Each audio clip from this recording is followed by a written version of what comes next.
Hello, my name is Richard Johnson, and I wanted to give you a little tour of RJ Consulting's data center down here in my basement. So one of the first things you may have noticed behind me is my rack of cables. I have cables that just do about anything I want with computers or audio video things. Things like all kinds of patch cables, coax cables, old VGA cables, which is very handy in the IT world. A ton of composite cables. I can probably throw some of these away because I'll never use them, but I have them nonetheless.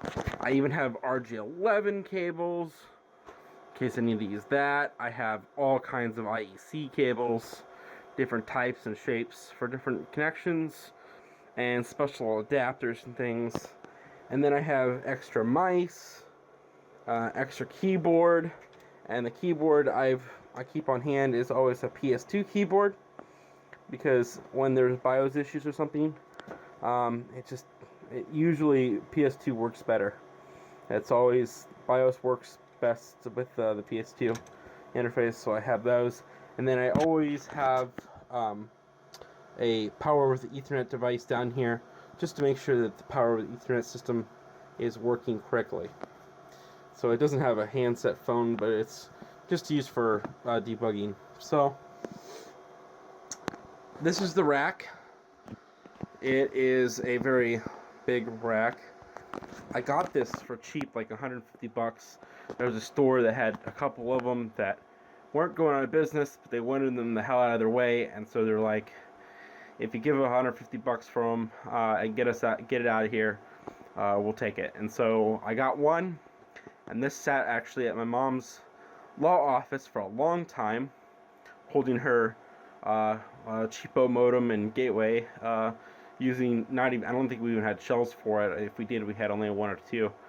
And I was starting to collect this equipment that's rack mountable, and I'm like, well, I can spend some money, buy her some shelves, replace the old unit that I had here previously that was actually drilled into the concrete block wall, and upgrade it so I have more rack space, and she gets a smaller rack so she gets more room. So the trade was equal, and then I spent the day installing stuff over her office.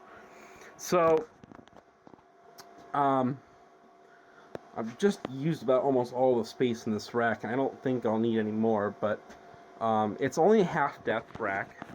It's not the full depth racks, and I think it's best for my situation. I'm in a cramped space and kind of see that there's a wall here and then a wall over here, and then eventually, just about right where this phone's standing, there's going to be another wall to wall off this whole IT area. And so I can't have a deeper rack, and having this smaller rack just works best in here. And then I even put it on a rolling cart, which I know is kind of a no-no because of stability issues. This could theoretically be top heavy, but I did load it so that the heavier equipment is at the bottom. So the stuff at the top is extremely light. It's not very heavy at all. So theoretically, it would stay on the cart. I haven't had tipping issues. Haven't tried pulling it over, but the wheels that I bought are so nice that it would rather move on the ground than tip over. They're very, very expensive. I think I paid like $25 a wheel. For me, that's expensive. And so, theoretically, they will be fine. And then on top of that, I've grossly overrated the wheels. So, rated the wheels so that I think all four of them can still support more than twice the weight of this rack can be loaded to. So I don't think the wheels are ever going to fail. And it allows for real ease maintenance.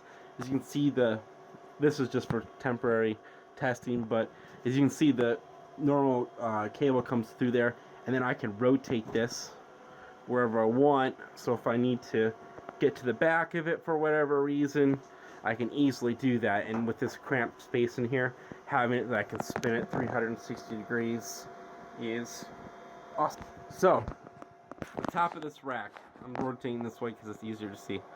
This is a 24-port Cat 5e punch-down rack. It isn't a Cat 6 rack, but I decided to skimp money there and thought, well, I can always upgrade it if I needed to. And it's working great. I am getting gigabit speeds through it. I know it's not qualified for gigabit speeds, but it works for us. It's getting to be almost fully loaded. It's not quite. I still think I have a couple spots over here that are still left, but it's approaching that. So when it does, I'm not exactly sure what I'm going to do. If I'm going to see if I can get a higher density one or just move equipment down. I do got a couple spots where I can move equipment down, and I may do that. Right below that is a 16-port gigabit managed switch. That works really well. It's in managed mode, but I haven't figured out how to log into it and like configure it.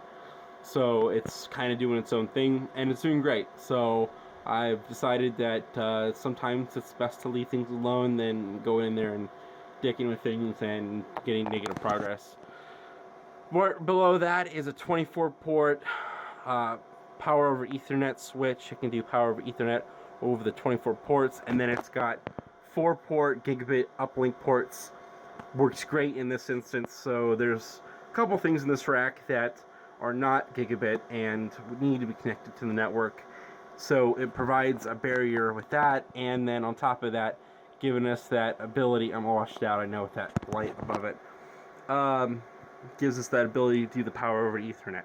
And so our Wi-Fi access point in the house, which is centrally located, it's a UniFi AP, which gets powered over Ethernet. And I have the adapter over. If you guys anything know about the UniFi network, it's on its own proprietary, I'd like to say 24 volt. I think that's about where it's powered. I don't remember exactly. Just basically DC direct powered over the line. I have an adapter on it that's sold by UniFi that actually makes it 802 AF compliant for power over Ethernet, and so that's working great. Right below that, I have a custom server, 1U, that is an Intel Atom. It's a small little son of a gun, and it doesn't even have a hard drive. I think I'm using a compact flash card for its operating system. This is the firewall, and it's running a custom firewall image, and it's also providing VPN, DNS, and all kinds of fun stuff there. I won't say what operating system on. I guess you guys can figure that out, but I don't want to open myself up too much, but it's working great. It's very reliable. I've never had an issue with it, so I'm going to keep it that way. Then these are our two external management units for all the servers down. One is the DigiCM32, which is a very standardized RS-232 over RJ45 interface, and it interfaces with the management console ports down and on the servers, and allows us to remote management. So if really bad things are going on, like OS not responding, stuff like that, and I need to do a hardware reboot or a computer reboot, I can actually log into this device and do that. So that gives me really low level interface with the system. The one below that is a IP itself, so that I'm not paying Time Warner Cable's outrageous $8 a month. I mean, that's about $8 a month. I think it's a little 7-something to run their modems. So this pays for itself, and I think I calculated like a localized console for everything below. It interfaces with the IP KVM and acts as a local console to the IP KVM. So I can switch. Actually, a lot of the servers are off right now, and that is because if it is on, you wouldn't be able to hear me. I'll turn it on after I go through this so you can hear it, but this gives me access to all the servers, and it has a trackpad on here, which is really nice, so there's not a mouse flopping around. A nice keyboard. There's a little bit of dust got into it, so it's kind of a little crappy, but I'll clean it up. Obviously, it's not mounted in right. It's I need to get some adapters to mount it in here correctly, and I didn't get actually the power supply for this. I had a Fidango one, and I You won't be able to see it, but I had to buy a power supply and make this thing work. But it's working great. For my needs, I keep it like this, and it's great. It works well for me. And if I ever needed to fold it down, if I ever got the rails for it, it'd be really nice to slide it in and out. But for now, it works great. Here's starting the servers. So I'm kind of a fanboy of the Rackable systems. I like them because A, they're 1U, B, they're short. They're the short half rack size, which is great for my application.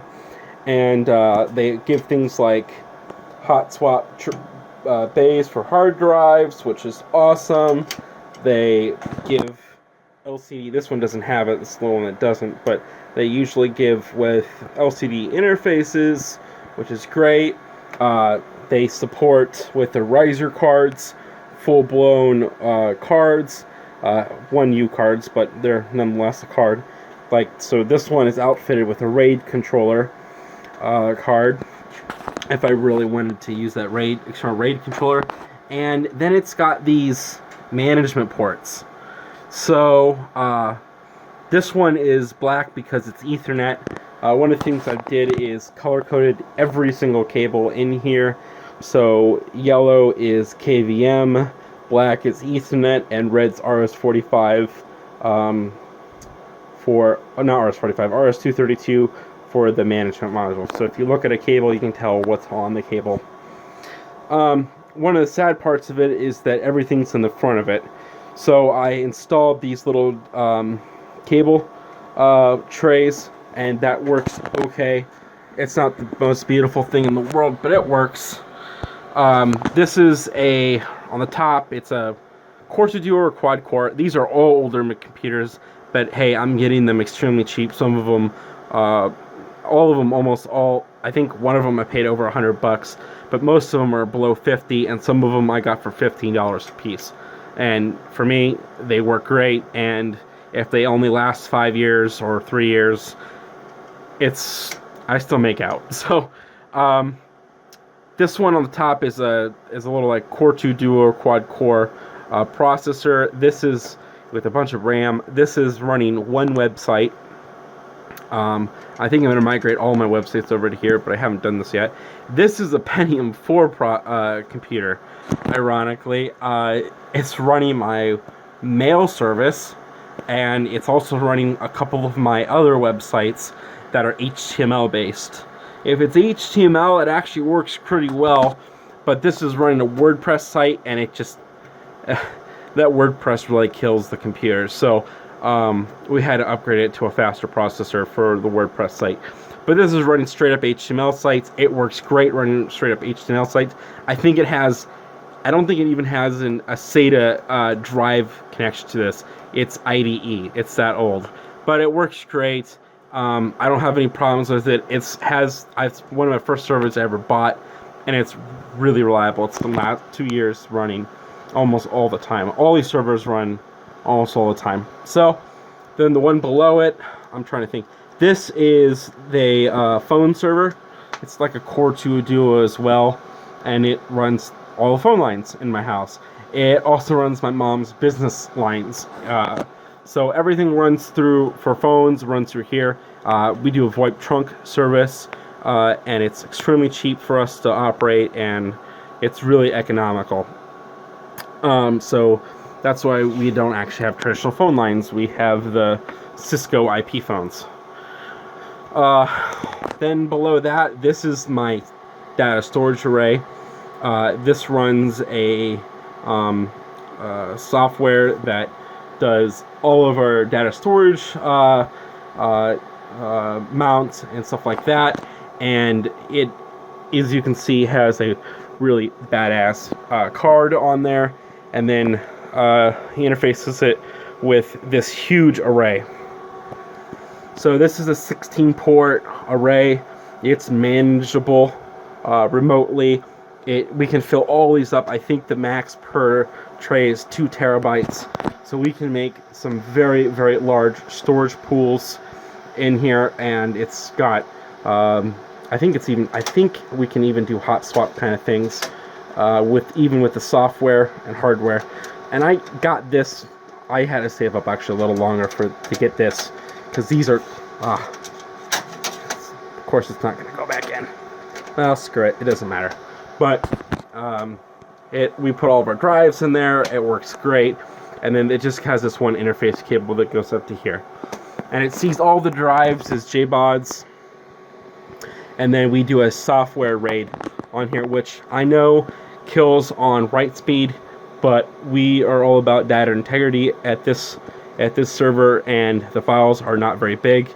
They're not video files, they're project files. The project files don't get any bigger than like maybe a couple hundred megabytes, so write speeds are not something that we have to worry about. And then the last server right here is I think this is a quad core, and we use this for video processing. It only has one drive in it right now, but we're eventually going to get some more for redundancy, and this stores all of our video images off the security cameras. So this runs a custom firmware, custom Linux system on there to just interface with IP cameras and record the data of the IP cameras on the hard drives, and then gives us email updates and all kinds of other jazz with activity around the house. And then the last one down here is not a server, but actually a computer, and this interfaces with a desktop a desktop-like appliance on my lab bench, and so this holds all of my lab bench computer stuff, allows it direct access to the storage array, and has the backup power, which is really nice. So if I'm doing tests or something, I don't lose power while I'm doing testing. So, and then this is just a bunch of switches to turn things on and off, so it's easier to reboot things if necessary. And then that's the rack to hold. Last but not least is the not power supply, but UPS. You wouldn't have this much equipment in a house without protecting it from power spikes and surges and dumps and all kinds of other shit that happens on the network, on the power grid. For some reason, I am in an area that we get power outages all the time. And so, because we have a storage arrays, I wouldn't have done this if I didn't have storage arrays, but because we do have, and we store data that is actually very, that needs to be preserved at all costs, this device allows our system to run for about 20 minutes without power, and so gracefully shuts down everything for us so that we don't have any issues. And actually the firewall is actually coordinating all that, so it communicates with the UPS, the firewall does, and then the firewall sends information to the rest of the computer saying, hey, we are on system power, and we're on UPS power, power's almost out, start the shutdown process on all the computers. So, last but not least, I'll boot everything back up to their on state for everything to be functioning, and you can hear how this sounds in here when everything's running.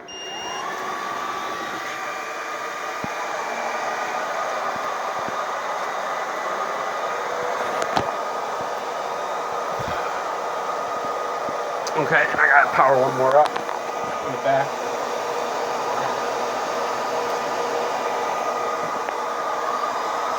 So that's how it sounds when everything's running. I am trying to work on a way to mitigate the volume, but haven't gotten there yet.